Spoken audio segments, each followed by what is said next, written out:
Interpretation. Ninon de L'Enclos knew everything about the art of love. The greatest writers, thinkers, and politicians of the time had been her lovers, men like La Rochefoucauld, Molière, and Richelieu. Seduction was a game to her, to be practiced with skill.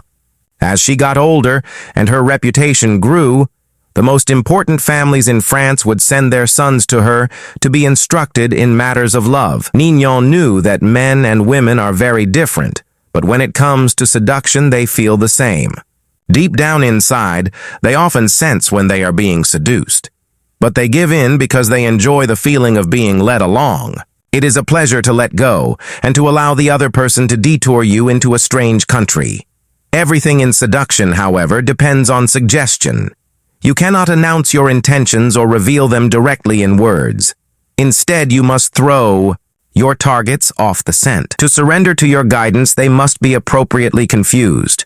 You have to scramble your signals, appear interested in another man or woman, the decoy, then hint at being interested in the target, then feign indifference, on and on. Such patterns not only confuse, they excite. Imagine this story from the Countess's perspective. After a few of the Marquis's moves, she sensed the Marquis was playing some sort of game, but the game delighted her. She did not know where he was leading her, but so much the better. His moves intrigued her, each of them keeping her waiting for the next one. She even enjoyed her jealousy and confusion, for sometimes any emotion is better than the boredom of security. Perhaps the Marquis had ulterior motives. Most men do. But she was willing to wait and see. And probably if she had been made to wait long enough, what he was up to would not have mattered.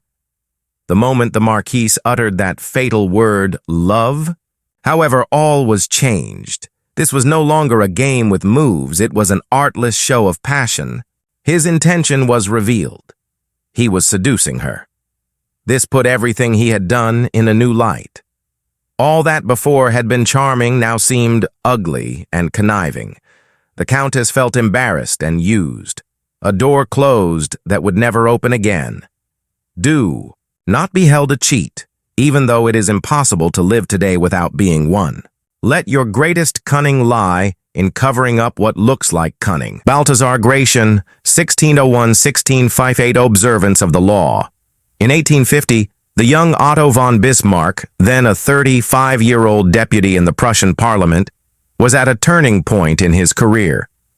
The issues of the day were the unification of the many states, including Prussia, into which Germany was then divided, and a war against Austria, the powerful neighbor to the south that hoped to keep the Germans weak and at odds, even threatening to intervene if they tried to unite. Prince William, next in line to be Prussia's king, was in favor of going to war, and the parliament rallied to the cause, prepared to back any mobilization of troops. The only ones to oppose war were the present king, Frederick William IV, and his ministers, who preferred to appease the powerful Austrians. Throughout his career, Bismarck had been a loyal, even passionate supporter of Prussian might and power. He dreamed of German unification, of going to war against Austria and humiliating the country that for so long had kept Germany divided. A former soldier, he saw warfare as a glorious business. This, after all, was the man who years later would say, "The great questions of the time will be decided, not by speeches and resolutions, but by iron and blood, passionate patriot and lover of military glory." Bismarck nevertheless gave a speech in Parliament at the height of the war fever that astonished all who heard it. "Woe unto the statesman," he said, "who makes war without a reason that will still be valid when the war is over. After the war, you will all look differently at these questions. Will you then have the courage to turn to the peasant contemplating the ashes of his farm, to the man who has been crippled, to the father who has lost his children?" Not only did Bismarck go on to talk of the madness of this war, but, strangest of all, he praised Austria and defended her actions.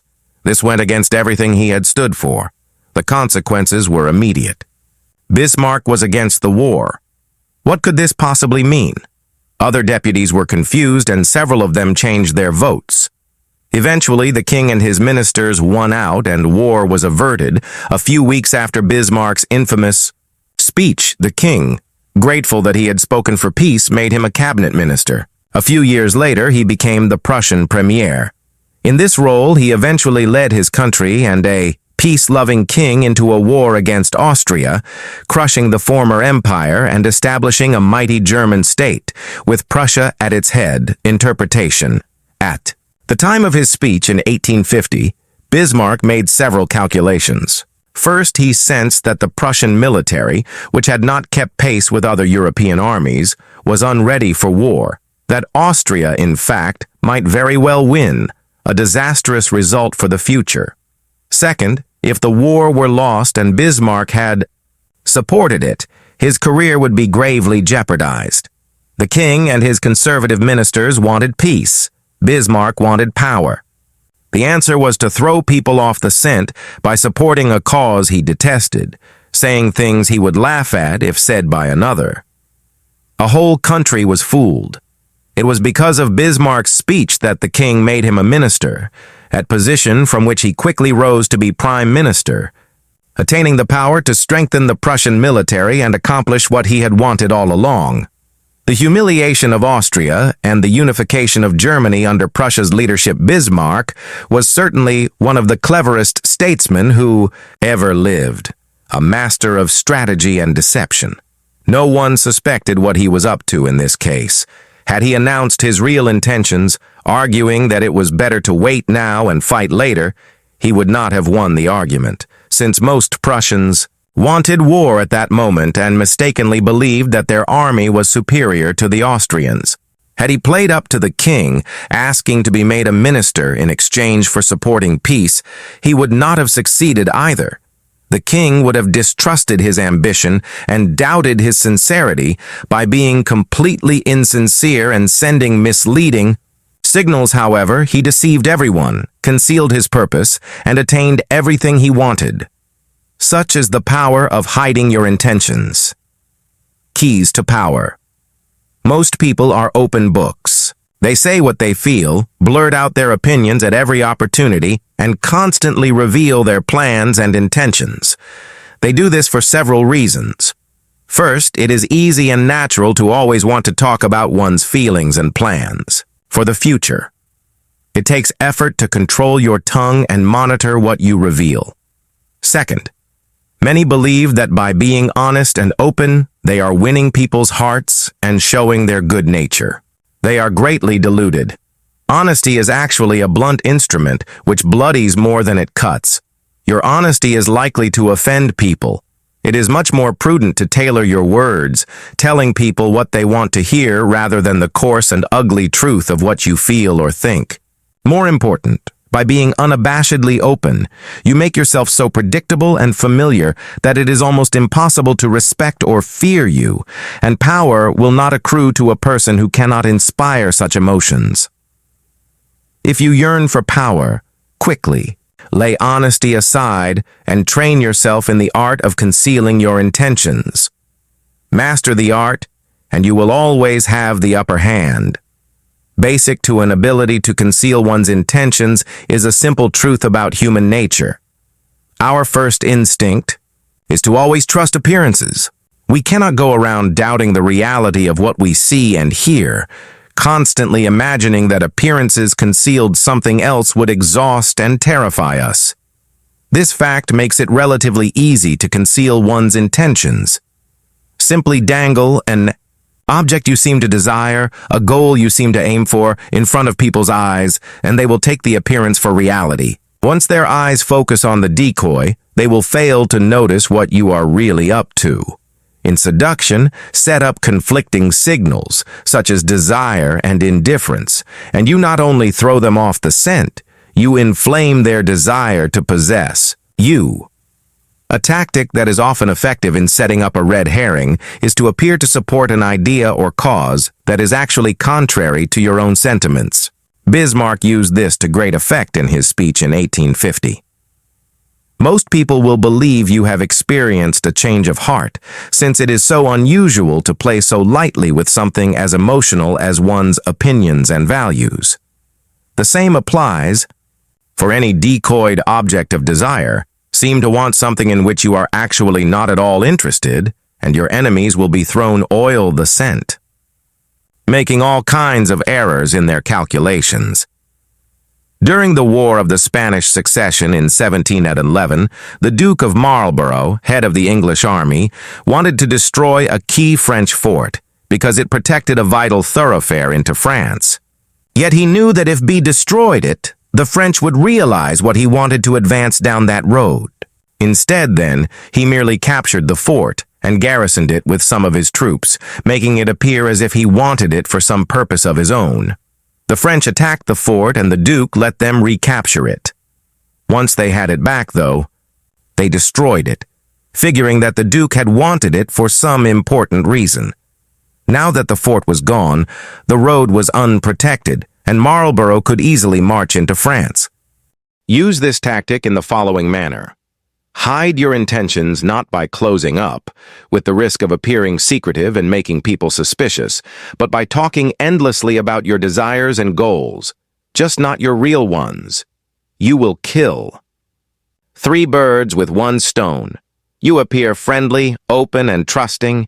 You conceal your intentions, and you send your rivals on time-consuming wild goose chases, another powerful tool in throwing people. Oh, the scent is false sincerity. People easily mistake sincerity for honesty. Remember, their first instinct is to trust appearances.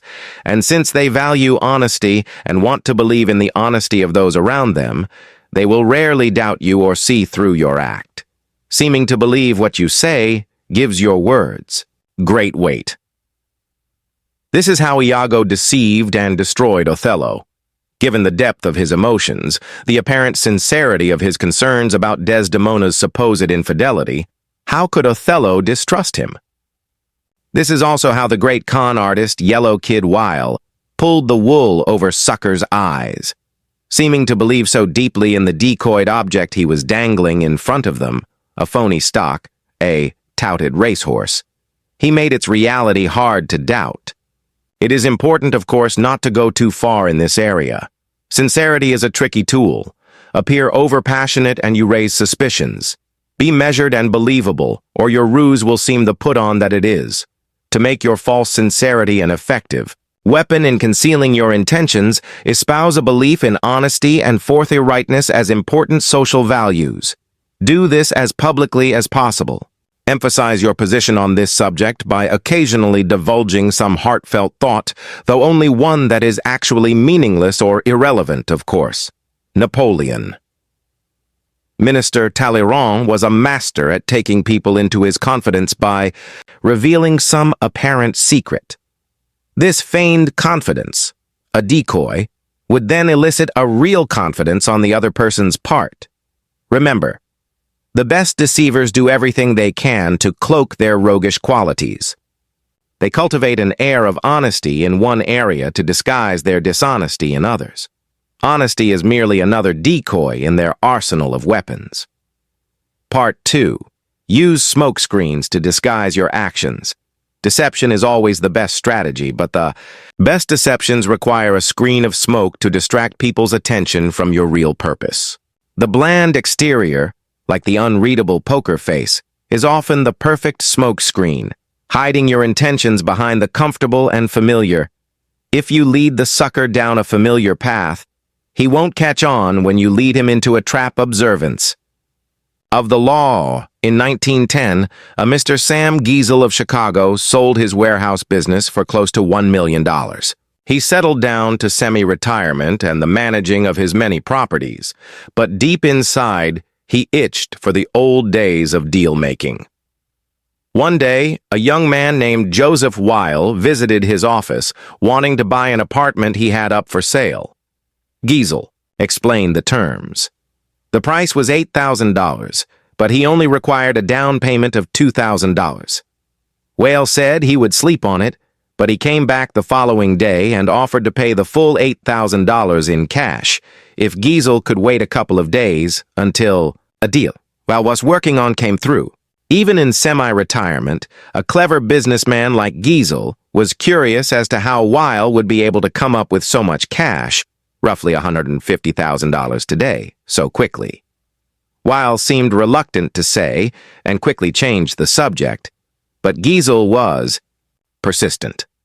Finally, after assurances of confidentiality, Weil told Giesel the following story. Weil's uncle was the secretary to a coterie of multimillionaire financiers. These wealthy gentlemen had purchased a hunting lodge in Michigan 10 years ago at a cheap price. They had not used the lodge for a few years, so they had decided to sell it and had asked Weil's uncle to get whatever he could for it. For good reasons of his own, the uncle had been nursing a grudge against the millionaires for years. This was his chance to get back at them. He would sell the property for $35,000 to a setup man, whom it was Weil's job to find. The financiers were too wealthy to worry about this low price. The setup man would then turn around and sell the property again for its real price, around $155,000. The uncle, Weil, and the third man would split the profits from this second sale. It was all legal and for a good cause. The uncle's just retribution, Giesel, had heard enough. He wanted to be the setup buyer. Weil was reluctant to involve him, but Giesel would not back down. The idea of a large profit, plus a little adventure, had him champing at the bit. Weil explained that Giesel would have to put up the $35,000 in cash to bring the deal off. Giesel, a millionaire, said he could get the money with a snap of his fingers. Weil finally relented and agreed to arrange a meeting between the uncle, Giesel, and the financiers in the town of Galesburg, Illinois. On the train ride to Galesburg, Giesel met the uncle, an impressive man with whom he avidly discussed business. Weil also brought along a companion, a somewhat paunchy man named George Gross. Weil explained to Giesel that he himself was a boxing trainer, that Gross was one of the promising prize fighters he trained, and that he had asked Gross to come along to make sure the fighter stayed in shape. For a promising fighter, Gross was unimpressive looking. He had gray hair and a beer belly. But Giesel was so excited about the deal that he didn't really think about the man's flabby appearance.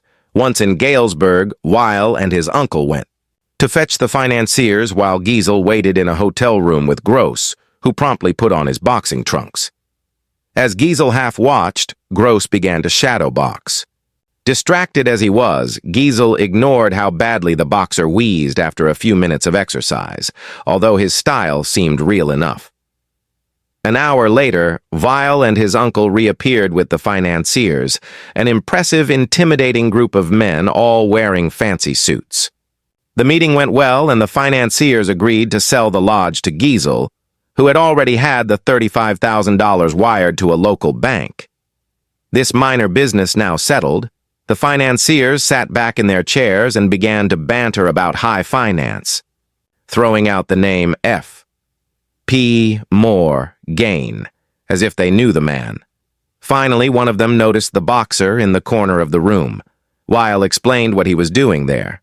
The financier countered that he too had a boxer in his entourage, whom he named. Weil laughed brazenly and exclaimed that his man could easily knock out their man.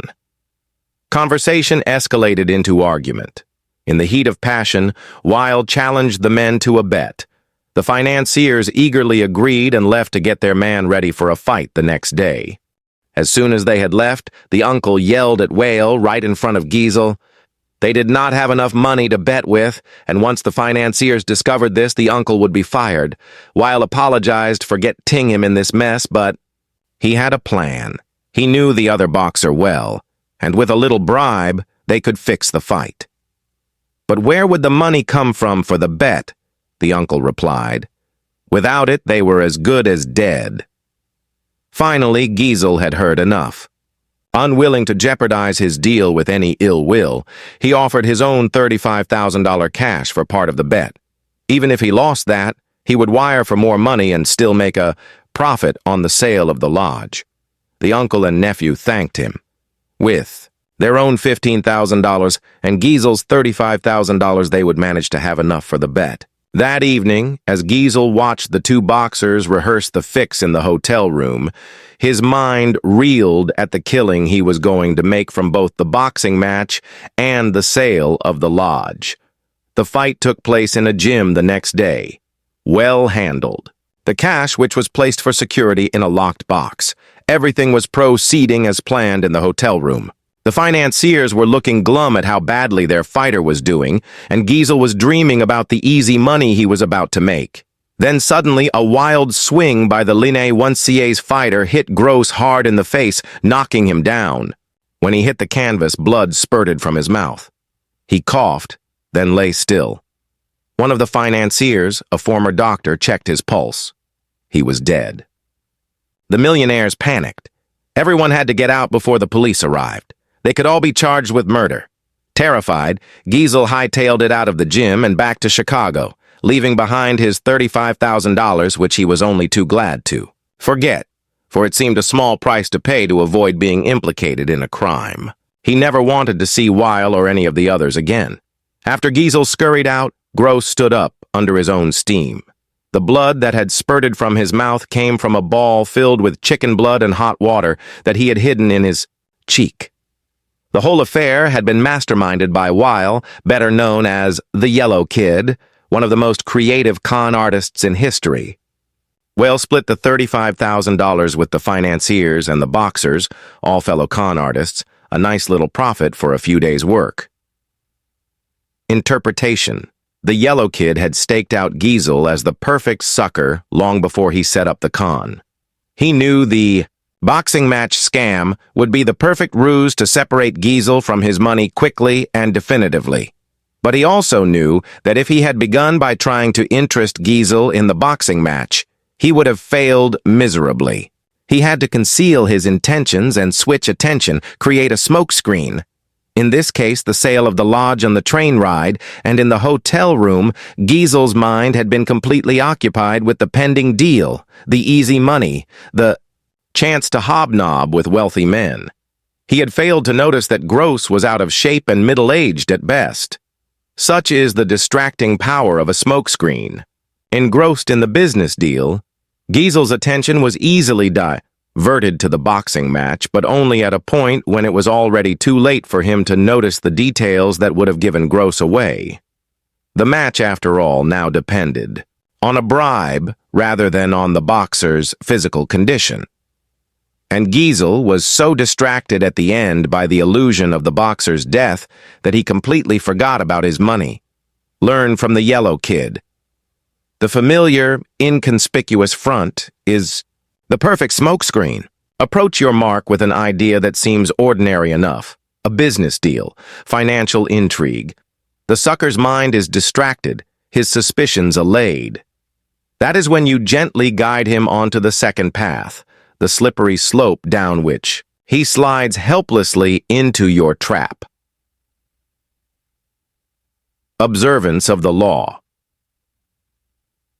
In the mid-1920s, the powerful warlords of Ethiopia were coming to the realization that a young man of the nobility named Haile Selassie, also known as Rastafari, was outcompeting them, all and nearing the point where he could proclaim himself their leader, unifying the country for the first time in decades. Most of his rivals could not understand how this wispy, quiet, mild-mannered man had been able to take control. Yet in 1927, Selassie was able to summon the warlords, one at a time, to come to Addis Ababa to declare their loyalty and recognize him as leader. Some hurried, some hesitated, but only one, Dejazmach Balcha of Sidamo, dared defy Selassie totally. A blustery man, Balcha was a great warrior, and he considered the new leader weak and unworthy. He pointedly stayed away from the capital. Finally, Selassie, in his gentle but stern way, commanded Balcha to come. The warlord decided to obey, but in doing so, he would turn the tables on this pretender to the Ethiopian throne.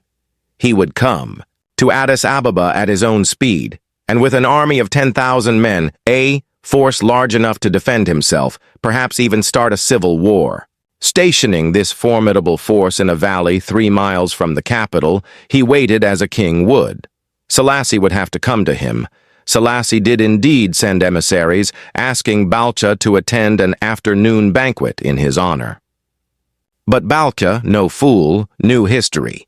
He knew that previous kings and lords of Ethiopia had used banquets as a trap. Once he was there and full of drink, Selassie would have him arrested or murdered. To signal his understanding of the situation, he agreed to come to the banquet, but only if he could bring his personal bodyguard, 600 of his best soldiers, all armed and ready to defend him and themselves. To Balcha's surprise, Selassie answered with the utmost politeness that he would be honored to play host to such warriors. On the way to the banquet, Balcha warned his soldiers not to get drunk and to be on their guard. When they arrived at the palace, Selassie was his charming best. He deferred to Balcha, treated him as if he desperately needed his approval and cooperation. But Balcha refused to be charmed, and he warned Selassie that if he did not return to his camp by nightfall, his army had orders to attack the capital. Selassie reacted as if hurt by his mistrust. Over the meal, when it came time for the traditional singing of songs in honor of Ethiopia's leaders, he made a point of allowing only songs honoring the warlord of Sidarno. It seemed to Balcha that Selassie was scared, intimidated by this great warrior who could not be outwitted. Sensing the change, Balcha believed that he would be the one to call the shots in the days to come. At the end of the afternoon, Balcha and his soldiers began their march back to camp amidst cheers and gun salutes. Looking back to the capital, over his shoulder he planned his strategy, how his own soldiers would march through the capital in triumph within weeks, and Selassie would be put in his place being either prison or death. When Balcha came in sight of his camp, however, he saw that something was terribly wrong. Where before there had been colorful tents stretching as far as the eye could see, now there was nothing, only smoke from doused fires. What devil's magic was this? A witness told Balcha what had happened. During the banquet, a large army, commanded by an ally of Selassie's, had stolen up on Balcha's encampment by a side route he had not seen. This army had not come to light, however, knowing that Balcha would have heard a noisy battle and hurried back with his 600-man bodyguard. Selassie had armed his own troops with baskets of gold and cash. They had surrounded Balcha's army and proceeded to purchase every last one of their weapons. Those who refused were easily intimidated. Within a few hours, Balcha's entire force had been disarmed and scattered in all directions. Realizing his danger, Balcha decided to march south with his 600 soldiers to regroup. But the same army that had disarmed his soldiers blocked his way. The other way out was to march on the capital, but Selassie had set a large army to defend it. Like a chess player, he had predicted Balcha's moves and had checkmated him. For the first time in his life, Balcha surrendered. To repent his sins of pride and ambition, he agreed to enter a monastery. Interpretation. Throughout Selassie's long reign, no one could quite figure him out. Ethiopians like their leaders fierce, but Selassie, who wore the front of a gentle, peace-loving man, lasted longer than any of them. Never angry or impatient, he lured his victims with sweet smiles, lulling them with charm and obsequiousness before he attacked. In the case of Balcha, Selassie played on the man's wariness, his suspicion that the banquet was a trap, which in fact it was, but not the one he expected. Selassie's way of allaying Balcha's fears, letting him bring his bodyguard to the banquet, giving him top billing there, making him feel in control, created a thick smoke screen, concealing the real action 3 miles away. Remember, the paranoid and wary are often the easiest to deceive. Win their trust in one area, and you have a smoke screen that blinds their view in another, letting you creep up and level them with a devastating blow. A helpful or apparently honest gesture, or one that implies the other person's superiority, these are perfect diversionary devices. Properly set up, the smoke screen is a weapon of great power. It enabled the gentle Selassie to totally destroy his enemy without firing a single bullet. Do not underestimate the power of Tafari. He creeps like a mouse, but he has jaws like a lion. Balcha of Sidamo's last words before entering the monastery. Keys to power. If you believe that deceivers are colorful folk who mislead with elaborate lies and tall tales, you are greatly mistaken. The best deceivers utilize a bland and inconspicuous front that calls no attention to themselves. They know that extravagant words and gestures immediately raise suspicion. Instead, they envelop their mark in the familiar, the banal, the harmless. In Yellow Kid Wile's dealings with Sam Giesel, the familiar was a business deal. In the Ethiopian case, it was Selassie's misleading obsequiousness, exactly what Balka would have expected from a weaker warlord. Once you have lulled your sucker's attention with the familiar, they will not notice the deception being perpetrated behind their backs. This derives from a simple truth. People can only focus on one thing at a time. It is really too difficult for them to imagine that the bland and harmless person they are dealing with is simultaneously setting up something else. The grayer and more uniform the smoke in your smoke screen, the better it conceals your intentions. In the decoy and red herring devices discussed in Part 1, you actively distract people. In the smoke screen, you lull your victims, drawing them into your web. Because it is so hypnotic, this is often the best way of concealing your intentions. The simplest form of smoke screen is facial expression. Behind a bland, unreadable exterior, all sorts of mayhem can be planned without detection. This is a weapon that the most powerful men in history have learned to perfect. It was said that no one could read Franklin D. Roosevelt's face. Baron James Rothschild made a lifelong practice of disguising his real thoughts behind bland smiles and nondescript looks. Stendhal wrote of Talleyrand, "Never was a face less of a barometer." Henry Kissinger would bore his opponents around the negotiating table to tears with his monotonous voice, his blank look, his endless recitations of details. Then, as their eyes glazed over, he would suddenly hit them with a list of bold terms. Caught off guard, they would be easily intimidated. As one poker manual explains it, while playing his hand, the good player is seldom an actor. Instead, he practices a bland behavior that minimizes readable patterns, frustrates and confuses opponents, permits greater concentration. An adaptable concept, the smokescreen can be practiced on a number of levels, all playing on the psychological principles of distraction and misdirection. One of the most effective smokescreens is the noble gesture. People want to believe apparently noble gestures are genuine, for the belief is pleasant. They rarely notice how deceptive these gestures can be. The art dealer Joseph Duveen was once confronted with a terrible problem. The millionaires who had paid so dearly for Duveen's paintings were running out of wall space, and with inheritance taxes getting ever higher, it seemed unlikely that they would keep buying. The solution was the National Gallery of Art in Washington, D.C., which Duveen helped create in 1937 by getting Andrew Mellon to donate his collection to it. The National Gallery was the perfect front for Duveen. In one gesture, his clients avoided taxes, cleared wall space for new purchases, and reduced the number of paintings on the market, maintaining the upward pressure on their prices. All this while the donors created the appearance of being public benefactors. Another effective smokescreen is the pattern, the establishment of a series of actions that seduce the victim into believing you will continue in the same way. The pattern plays on the psychology of anticipation.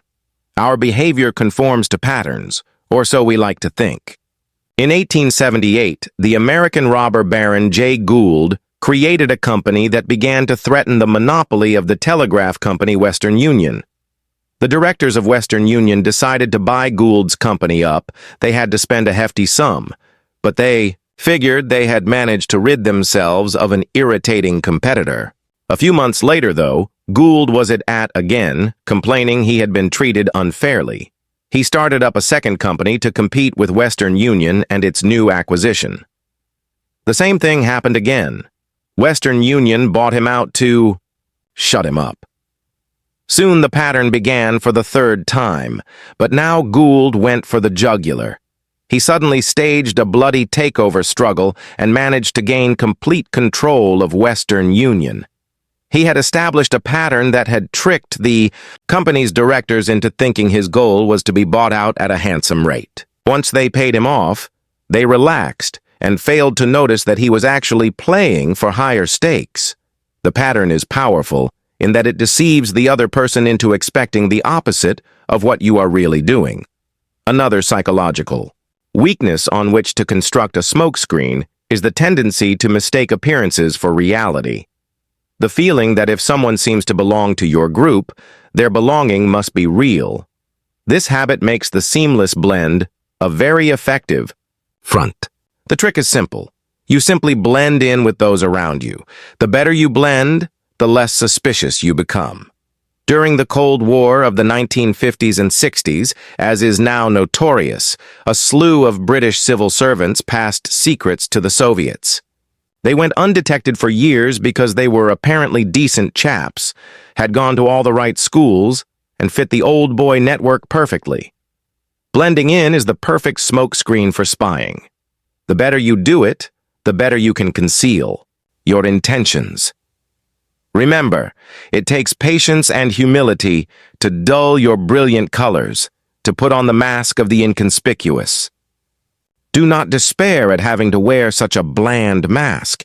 It is often your unreadability that draws people to you and makes you appear a person of power. Image, a sheep's skin. A sheep never marauds. A sheep never deceives. A sheep is magnificently dumb and docile. With a sheepskin on his back, a fox can pass right into the chicken coop. Authority. Have you ever heard of a skillful general who intends to surprise a citadel, announcing his plan to his enemy? Conceal your purpose and hide your progress. Do not disclose the extent of your designs until they cannot be opposed. Until the combat is over. Win the victory before you declare the war. In a word, imitate those walk-like people whose designs are not known except by the ravaged country through which they have passed. Reversal. No smokescreen, red herring, false sincerity, or any other diversionary device will succeed in concealing your intentions if you already have an established reputation for deception. And as you get older and achieve success, it often becomes increasingly difficult to disguise your cunning. Everyone knows you practice deception. Persist in playing naive, and you run the risk of seeming the rankest hypocrite, which will severely limit your room to maneuver. In such cases, it is better to own up, to appear the honest rogue, or, better, the repentant rogue. Not only will you be admired for your frankness, but, most wonderful and strange of all, you will be able to continue your stratagems as P.T. Barnum, the 19th century king of humbuggery, grew older. He learned to embrace his reputation as a grand deceiver. At one point, he organized a buffalo hunt in New Jersey, complete with Indians and a few imported buffalo. He publicized the hunt as genuine, but it came off as so completely fake that the crowd, instead of getting angry and asking for their money back, was greatly amused. They knew Barnum pulled tricks all the time. That was the secret of his success, and they loved him for it. Learning a lesson from this affair, Barnum stopped concealing all of his devices, even revealing his deceptions in a tell-all autobiography. As Kierkegaard wrote, "The world wants to be deceived. Finally, although it is wiser to divert attention from your purposes by presenting a bland, familiar exterior, there are times when the colorful, conspicuous gesture is the right diversionary tactic." The great charlatan mountebanks of 17th and 18th century Europe used humor and entertainment to deceive their audiences. Dazzled by a great show, the public would not notice the charlatan's real intentions. Thus, the star charlatan himself would appear in town in a night black coach drawn by black horses. Clowns, tightrope walkers, and star entertainers would accompany him, pulling people into his demonstrations of elixirs and quack potions. The charlatan made entertainment seem like the business of the day. The business of the day was actually the sale of the elixirs and quack potions. Spectacle and entertainment clearly are excellent devices to conceal your intentions, but they cannot be used indefinitely. The public grows tired and suspicious and eventually catches on to the trick. And indeed, the charlatans had to move quickly from town to town before word spread that the potions were useless and the entertainment a trick. Powerful people with bland exteriors, on the other hand, the Talleyrands, the Rothschilds, the Selassies, can practice their deceptions in the same place throughout their lifetimes. Their act never wears thin and rarely causes suspicion. The colorful smokescreen should be used cautiously then, and only when the occasion is right. Law. Always say less than necessary judgment. When you are trying to impress people with words, the more you say, the more common you appear and the less in control. Even you are saying something banal, it will seem original. You make it vague, open-ended, and sphinx-like. Powerful people impress and intimidate by saying less. The more you say, the more likely you are to say something foolish. Transgression of the law. Gnaeus Marcius, also known as Coriolanus, was a great military hero of ancient Rome. In the first half of the 5th century BC, he won many important battles, saving the city from calamity time and time again. Because he spent most of his time on the battlefield, few Romans knew him personally, making him something of a legendary figure. In 454 BC, Coriolanus decided it was time to exploit his reputation and enter politics. He stood for election to the high rank of consul. Candy. Dates for this position traditionally made a public address early in the race, and when Coriolanus came before the people, he began by displaying the dozens of scars he had accumulated over 17 years of fighting for Rome. Few in Didi, the crowd really heard the lengthy speech that followed. Those scars, proof of his valor and patriotism, moved the people to tears. Coriolanus's election seemed certain. When the polling day arrived, however, Coriolanus made an entry into the forum escorted by the entire Senate and by the city's patricians, the aristocracy. The common people who saw this were disturbed by such a blustering show of confidence on election day, and then Coriolanus spoke again, mostly addressing the wealthy citizens who had accompanied him. His words were arrogant and insolent. Claiming certain victory in the vote, he boasted of his battlefield exploits, made sour jokes that appealed only to the patricians, voiced angry accusations against his opponents, and speculated on the riches he would bring to Rome. This time the people listened. They had not realized that this legendary soldier was also a common braggart. News of Coriolanus's second speech spread quickly through Rome, and the people turned out in great numbers to make sure he was not elected. Defeated, Coriolanus returned to the battlefield, bitter and vowing revenge on the common folk who had voted against him. Some weeks later, a large shipment of grain arrived in Rome. The Senate was ready to distribute this food to the people for free, but just as they were preparing to vote on the question, Coriolanus appeared on the scene and took the Senate floor. The distribution, he argued, would have a harmful effect on the city as a whole. Several senators appeared won over, and the vote on the distribution fell into doubt. Coriolanus did not stop there. He went on to demo the concept of democracy itself. He advocated getting rid of the people's representatives, the tribunes, and turning over the governing of the city to the patricians. When word of Coriolanus's latest speech reached the people, their anger knew no bounds. The tribunes were sent to the Senate to demand that Coriolanus appear before them. He refused. Riots broke out all over the city. The Senate, fearing the people's wrath, finally voted in favor of the grain distribution. The tribunes were appeased, but the people still demanded that Coriolanus speak to them and apologize. If he repented and agreed to keep his opinions to himself, he would be allowed to return to the battlefield. Coriolanus did appear one last time before the people, who listened to him in rapt silence. He started slowly and softly, but as the speech went on, he became more and more blunt. Yet again he hurled insults. His tone was arrogant, his expression disdainful. The more he spoke, the angrier the people became. Finally, they shouted him down and silenced him. The tribunes conferred, condemned Coriolanus to death, and ordered the magistrates to take him at once to the top of the Tarpeian rock and throw him over. The delighted crowd seconded the decision. The patricians, however, managed to intervene, and the sentence was commuted to a lifelong banishment. When the people found out that Rome's great military hero would never return to the city, they celebrated in the streets. In fact, no one had ever seen Webb a celebration, not even after the defeat of a foreign enemy. Interpretation. Before his entrance into politics, the name of Coriolanus evoked awe. His battlefield accomplishments showed him as a man of great bravery. Since the citizens knew little about him, all kinds of legends became attached to his name. The moment he appeared before the Roman citizens, however, and spoke his mind, all that grandeur and mystery vanished. He bragged and blustered like a common soldier. He insulted and slandered people as if he felt threatened and insecure. Suddenly, he was not at all what the people had imagined.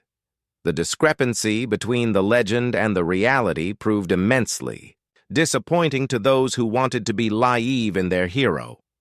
The more Coriolanus said, the less powerful he appeared. A person who cannot control his words shows that he cannot control himself, and is unworthy of respect. Had Coriolanus said less, the people would never have had cause to be offended by him, would never have known his true feelings.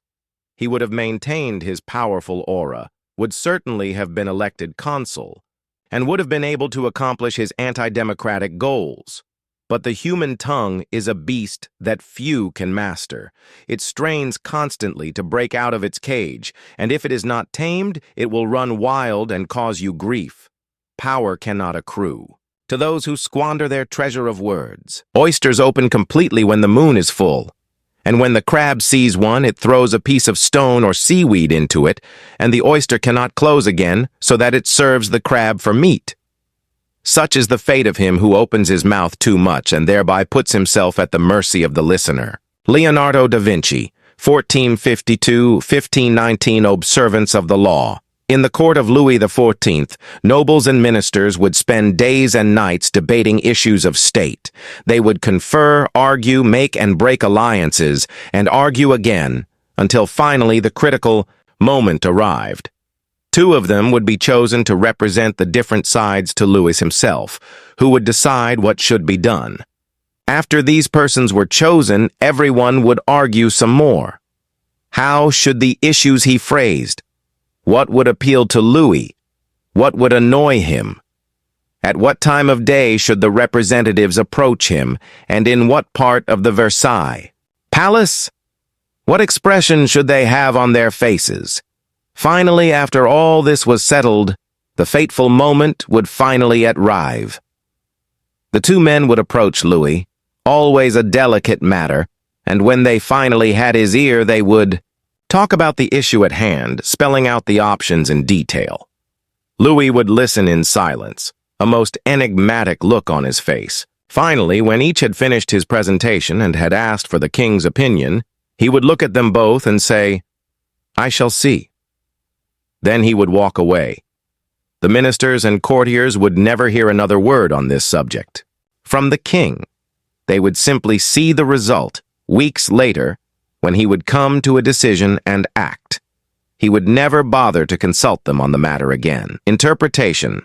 Louis XIV was a man of very few words. His most famous remark is, "L'État c'est moi, I am the state." Nothing could be more pithy, yet more eloquent. His infamous, "I shall see," was one of several extremely short phrases that he would apply to all manner of requests. Louis was not always this way. As a young man, he was known for talking at length, delighting in his own eloquence. His later taciturnity was self-imposed, an act, a mask he used to keep everybody below him off balance. No one knew exactly where he stood or could predict his reactions.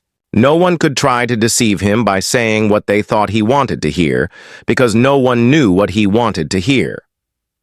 As they talked on and on to the silent Louis, they revealed more and more about themselves, information he would later use against them to great effect. In the end, Louis's silence kept those around him terrified and under his thumb. It was one of the foundations of his power. As Saint Simon wrote, "No one knew as well as he how to sell his words, his smile, even his glances. Everything in him was valuable because he created differences, and his majesty was enhanced by the sparseness of his words. It is even more damaging for a minister to say foolish things than to do them." Cardinal de Retz, 1613-1679. Keys. T0 Power. Power is in many ways a game of appearances, and when you say less than necessary, you inevitably appear greater and more powerful than you are. Your silence will make other people uncomfortable. Humans are machines of interpretation and explanation. They have to know what you are thinking. When you carefully control what you reveal, they cannot pierce your intentions or your meaning. Your short answers and silences will put them on the defensive, and they will jump in, nervously filling the silence with all kinds of comments that will reveal valuable information about them and their weaknesses. They will leave a meeting with you feeling as if they had been robbed, and they will go home and ponder your every word. This extra attention to your brief comments will only add to your power. Saying less than necessary is not for kings and statesmen only. In most areas of life, the less you say, the more profound and mysterious you appear. As a young man, the artist Andy Warhol had the revelation that it was generally impossible to get people to do what you wanted them to do by talking to them. They would turn against you, subvert your wishes, disobey you out of sheer perversity. He once told a friend, "I learned that you actually have more power when you shut up." In his later life, Warhol employed this strategy with great success. His interviews were exercises in oracular speech. He would say something vague and ambiguous, and the interviewer would twist in circles trying to figure it out, imagining there was something profound behind his often meaningless phrases. Warhol rarely talked about his work. He let others do the interpreting. He claimed to have learned this technique from that master of enigma, Marcel Duchamp, another 20th century artist who realized early on that the less he said about his work, the more people talked about it, and the more they talked, the more valuable his work became. By saying less than necessary, you create the appearance of meaning and power. Also, the less you say, the less risk you run of saying something foolish, even dangerous. In 1825, a new Tsar, Nicholas I, ascended the throne of Russia. A rebellion immediately broke out, led by liberals demanding that the country modernize, that its industries and civil structures catch up with the rest of Europe. Brutally crushing this rebellion, the Decembrist uprising, Nicholas I sentenced one of its leaders, Kondraty Ryleyev, to death. On the day of the execution, Ryleyev stood on the lows, the noose around his neck. The trapdoor opened. But as Ryleyev dangled, the rope broke, dashing him to the ground. At the time, events like this were considered signs of providence, or heavenly will, and a man saved from execution this way was usually pardoned. As Ryleyev got to his feet, bruised and dirtied, but believing his neck had been saved, he called out to the crowd, "You see, in Russia they don't know how to do anything properly, not even how to make rope." A messenger immediately went to the Winter Palace with news of the failed hanging. Vexed by this disappointing turnabout, Nicholas I nevertheless began to sign the pardon. But then, did Ryleyev say anything after this miracle? "The Tsar?" asked the messenger. "Sire," the messenger replied, "he said that in Russia they don't even know how to make rope." "In that case," said the Tsar, "let us prove the contrary." And he tore up the pardon. The next day, Ryleyev was hanged again. This time the rope did not break. Learn the lesson. Once the words are out, you cannot take them back. Keep them under control. Be particularly careful with sarcasm. The momentary satisfaction you gain with your biting words will be outweighed by the price you pay. I am at GE, the oracle at Delphi. When visitors consulted the oracle, the priestess would utter a few enigmatic words that seemed full of meaning and import. No one disobeyed the words. Of the oracle, they held power over life and death, authority. Never start moving your own lips and teeth before the subordinates do. The longer I keep quiet, the sooner others move their lips and teeth. As they move their lips and teeth, I can thereby understand their real intentions. If the sovereign is not mysterious, the ministers will find opportunity to take and take. Han Fei Tzu, Chinese philosopher, 3rd century BC. Reversal, there are times when it is unwise to be silent. Silence can arouse suspicion and even insecurity, especially in your superiors. A vague or ambiguous comment can open you up to interpretations you had not bargained for. Silence and saying less than necessary must be practiced with caution, then, and in the right situations. It is occasionally wiser to imitate the court jester who plays the fool but knows he is smarter than the king. He talks and entertains, and no one suspects that he is more than just a fool. Also, words can sometimes act as a kind of smoke screen for any deception you might practice. By bending your listener's ear with talk, you can distract and mesmerize them. The more you talk, in fact, the less suspicious of you they become. The verbose are not perceived as sly and manipulative, but as helpless and unsophisticated. This is the reverse of the silent policy employed by the powerful. By talking more and making yourself appear weaker and less intelligent than your mark, you can practice deception with greater ease. Law 5. So much depends on reputation. Guard it with your life judgment. Reputation is the cornerstone of power. Through reputation alone, you can intimidate and win. Once it slips, however, me vulnerable and will be attacked on all sides. Make your reputation unassailable.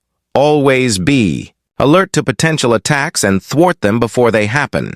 Meanwhile, learn to destroy your enemies by opening holes in their own reputations. Then stand aside and let public opinion hang them. Observance of the law. During China's War of the Three Kingdoms, AD 207-265, the great general Zhuge Liang, leading the forces of the Sim Kingdom, dispatched his vast army to a distant camp while he rested in a small town with a handful of soldiers. Suddenly, sentinels hurried in with the alarming news that an enemy force of over 150,000 troops under Sima Yi was approaching. With only 100 men to defend him, Zhuge Liang's situation was hopeless. The enemy would finally capture this renowned leader. Without lamenting his fate or wasting time trying to figure out how he had been caught, Liang ordered his troops to take down their flags, throw open the city gates, and hide. He himself then took a seat on the most visible part of the city's wall, wearing a Taoist robe. He lit some incense, strummed his lute, and began to chant. Minutes later, he could see the vast enemy army approaching, an endless phalanx of soldiers. Pretending not to notice them, he continued to sing and play the lute. Soon the army stood at the town gates. At its head was Sima Yi, who instantly recognized the man on the wall. Even so, as his soldiers itched to enter the unguarded town through its open gates, Sima Yi hesitated, held them back, and studied Liang on the wall. Then he ordered an immediate and speedy retreat. Interpretation. Zhuge Liang was commonly known as the Sleeping Dragon. His exploits in the War of the Three Kingdoms were legendary. Once a man claiming to be a disaffected enemy lieutenant came to his camp, offering help and information. Liang instantly recognized the situation as a setup. This man was a false deserter and should be beheaded. At the last minute, though, as the axe was about to fall, Liang stopped the execution and offered to spare the man's life if he agreed to become a double agent. Grateful and terrified, the man agreed and began supplying false information to the enemy. Liang won battle after battle. On another occasion, Liang stole a military seal and created false documents, dispatching his enemy's troops to distant locations. Once the troops had dispersed, he was able to capture 3 cities, so that he controlled an entire corridor of the enemy's kingdom. He also once tricked the enemy into believing one of its best generals was a traitor, forcing the man to escape and joined forces with Liang. The sleeping dragon carefully cultivated his reputation of being the cleverest man in China, one who always had a trick up his sleeve. As powerful as any weapon, this reputation struck fear into his enemy. Sima Yi had fought against Zhuge Liang dozens of times and knew him well. When he came on the empty city, with Liang praying on the wall, he was stunned. The Taoist robes, the chanting, the incense. This had to be a game of intimidation. The man was obviously taunting him, daring him to walk into a trap. The game was so obvious that for one moment it crossed Yi's mind that Liang actually was alone and desperate. But so great was his fear of Liang that he dared not risk finding out. Such is the power of reputation. It can put a vast army on the defensive, even force them into retreat without a single arrow being fired. For, as Cicero says, even those who argue against fame still want the books they write against it to bear their name in the title and hope to become famous for despising it. Everything else is subject to barter. We will let our friends have our goods and our lives if need be, but a case of sharing our fame and making someone else the gift of our reputation is hardly to be found. Montaigne, 1533-1592. Observance of the law theft third in 1841. The young P.T. Barnum, trying to establish his reputation as America's premier showman, decided to purchase the American Museum in Manhattan and turn it into a collection of curiosities that would secure his fame. The problem was that he had no money. The museum's asking price was $15,000, but Barnum was able to put together a proposal that appealed to the institution's owners, even though it replaced cash up front with dozens of guarantees and references. The owners came to a verbal agreement with Barnum, but at the last minute the principal partner changed his mind, and the museum and its collection were sold to the directors of Peale's museum. Barnum was infuriated, but the partner explained. That business was business. The museum had been sold to Peale's because Peale's had a reputation and Barnum had none. Barnum immediately decided that if he had no reputation to bank on, his only recourse was to mine the reputation of Peale's.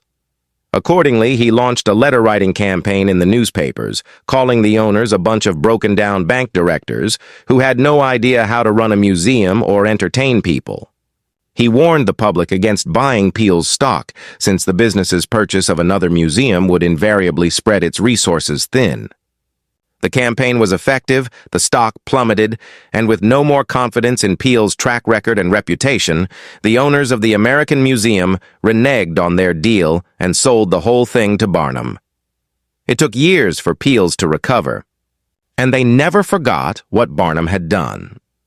Mr. Peale himself decided to attack Barnum by building a reputation for highbrow entertainment, promoting his museum's programs as more scientific than those of his vulgar competitor. Mesmerism, hypnotism, was one of Peale's scientific attractions, and for a while it drew big crowds and was quite successful.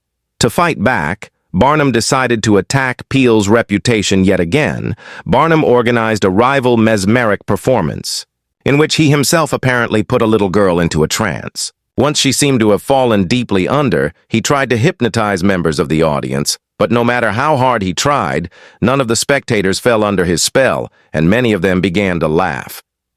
A frustrated Barnum finally announced that to prove the little girl's trance was real, he would cut off one of her fingers without her noticing. But as he sharpened the knife, the little girl's eyes popped open, and she ran away, to the audience's delight. He repeated this and other parodies for several weeks. Soon no one could take Peale's show seriously, and attendance went way down. Within a few weeks, the show closed. Over the next few years, Barnum established a reputation for audacity and consummate showmanship that lasted his whole life. Peale's reputation, on the other hand, never recovered.